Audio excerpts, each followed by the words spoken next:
Hello. कल हमने Maxwell distribution of molecular velocity के बारे में पढ़ा था। आज हम उसे कंटिन्यू करते हुए आगे बताते हैं कि इक्वेशन 7 और 8 जो कल हमने प्राप्त की थी, उन दोनों को आपस में जोड़ने के लिए हम Lagrangian method of undetermined multiply use करते हैं। इसके अनुसार 8 को बीटा से मल्टीप्लाई करके इक्वेशन 7 में जोड़ने पर हमें इक्वेशन नंबर 9 प्राप्त होता है। इस इक्वेशन 9 के सेपरेट ब्रैकेट्स को 0 होना पड़ेगा क्योंकि ये पृथक हैं। इसलिए हमने इक्वेशन 9 के पहले वाले ब्रैकेट्स को 0 किया। आफ्टर इंटीग्रेशन हमें इक्वेशन मिली है। उस इक्वेशन में हम चूँकि इनडेफिनिट इंटीग्रल है इसीलिए एक कांस्टेंट हटाया है और इस कांस्टेंट को हमने log a के बराबर माना है। यहाँ से हमें एफ की वैल्यू प्राप्त होती है। F is equal to A की power beta U square by 2। इसी तरह हम एफ की वैल्यू एफ डब्ल्यू की वैल्यू ए की power beta W square by 2 प्राप्त करते हैं। F U F B F W हमारे पास अब यहाँ पर वैल्यू हमने सब्स्टिट्यूट की है तो ई क्यूब ई की power beta U square V square W square by 2 के बराबर है। U plus D U V D plus D V W W plus D V D W range में के मध्य वेगों के घटक के अणुओं की संख्या को अब हम इक्वेशन नंबर 10 के द्वारा बता सकते हैं। इक्वेशन 10 इस रेंज में अणुओं की संख्या को रिप्रेजेंट करता है। D N is equal to N A की पावर क्यू ई की power beta U square V square W square by 2 D U D V D W. इसके बाद हम वेग इंडिकेटर डायग्राम में वेग बिंदुओं के घनत्व की बात करते हैं।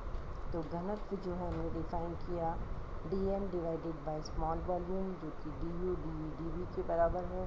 तो इक्वेशन नंबर 10 में अब जब हम वॉल्यूम पोर्शन को नीचे ले जाते हैं तो हमारे पास इक्वेशन बनती है N is equal to A cube E की power beta square by 2। It is equation number 12। अगर हम बीटा के स्थान पर बी सिंबल यूज़ करना चाहें तो बीटा बाई 2 को हमने बी माना है। तो ये इक्वेशन जो यहाँ डेंसिटी पॉइंट को रिप्रेजेंट कर रहा है एन ए क्यूब ई की पावर बी सी स्क्वायर के बराबर हो जाता है।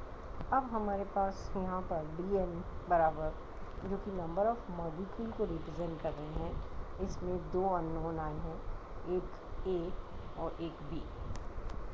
तो हमें ए और बी की वैल्यू फाइंड आउट करनी है तो हम पहले ए की वैल्यू फाइंड आउट करते हैं।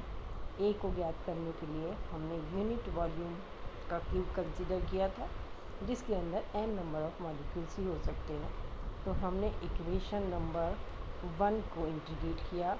इंटीग्रेट करने से हमारे पास जो वैल्यू आ रही है यहाँ पर आप देख रहे हैं n से n कट रहा है 1 बराबर minus infinity to infinity. Triple integration कर रहे हैं हम D U D V D W पर। F U D U F V D V F W D W की वैल्यू हम इक्वेशन ऊपर से यहाँ सब्स्टिट्यूट कर रहे हैं। उसके बाद हमने स्टैंडर्ड इक्वेशन यूज़ कर रहे हैं।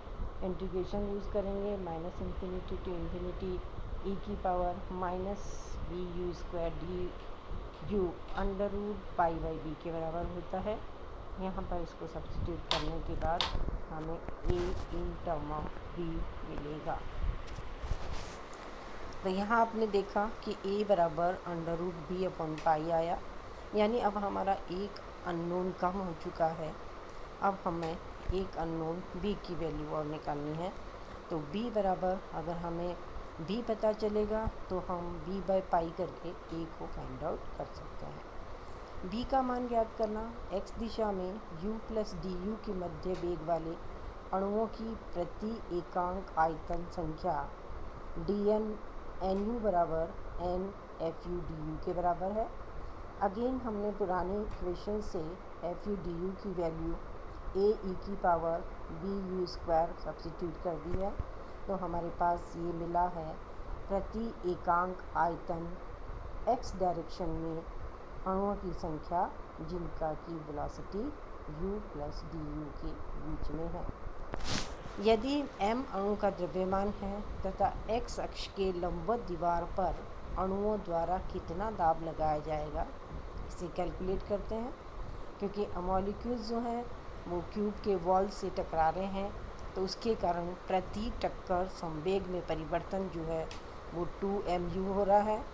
प्रति एकांक क्षेत्रफल पर प्रति सेकंड टकराने वाले अणुओं की संख्या nu इंटू यू के बराबर है। तो आप देखिए कि प्रेशर बराबर हमारे पास में है समेशन 0 से infinity NUU multiply by 2mu। अब यहाँ पर समेशन जो है उसे हम इंटीग्रेशन में कन्वर्ट कर सकते हैं। अगर कंटिन्यूटी है तो हमारे पास p बराबर 0 से इन्फिनिटी 2mn a e की पावर bu स्क्वायर du के बराबर है। अगेन हमने जो ब्रैकेट में नीचे फॉर्मूला लिखा है उसे यूज़ करते हुए u स्क्वायर e की पावर bu स्क्वायर du की वैल्यू जो हमने स्टैंडर्ड फॉर्मूले से ली है मैथमेटिकल प्रॉब्लम, वो 1/4 अंडर रूट पाई d³ के बराबर है। उसे सब्स्टिट्यूट कर दिया गया है तो हमारे पास रिलेशन आता है p बराबर mn/2d। गैस की अवस्था समीकरण से हम जानते हैं कि p बराबर nkt के बराबर होता है। अब हमने p के स्थान पर nkt रख दिया और n से n कैंसिल होने के बाद हमने देखा कि b बराबर m/2 kt आता है, जो कि हम β/2 के बराबर है। बीटा और b में जो रिलेशन है वो है b बराबर β/2। बीटा हमारा इंट्रोड्यूस हुआ है जो हमने लैग्रेंजियन मेथड से बीटा अननोन मल्टीप्लाई किया था, वो इन टर्म ऑफ b जो है वो 2b के बराबर है। a और b का मान अगर हम इक्वेशन 10 में रख देते हैं तो हमारे पास dnc c प्लस dc के बीच में नंबर ऑफ मॉलिक्यूल्स की संख्या आ जाती है और वो संख्या n अंडर रूट π/b की पावर q e की power b u square v square w square du dv dw के बराबर है। b का वैल्यू हमें मालूम है m/2 kt ऊपर दिखाई दे रहा है, इसे सब्स्टिट्यूट कर दीजिए। हमारे पास dn बराबर n m/2 पाई kt की पावर 3/2 e की power m/2 u square v square w square by kt du dv dw के बराबर आती है, जो कि इक्वेशन नंबर 14 है। इक्वेशन नंबर 14 मैक्सवेल के वेग वितरण का नियम कहलाता है। यह उन अणुओं की संख्या जिनकी वेलोसिटी के घटक u plus du, v plus dv, w plus dw है, उनको इंडिकेट करता है। धन्यवाद।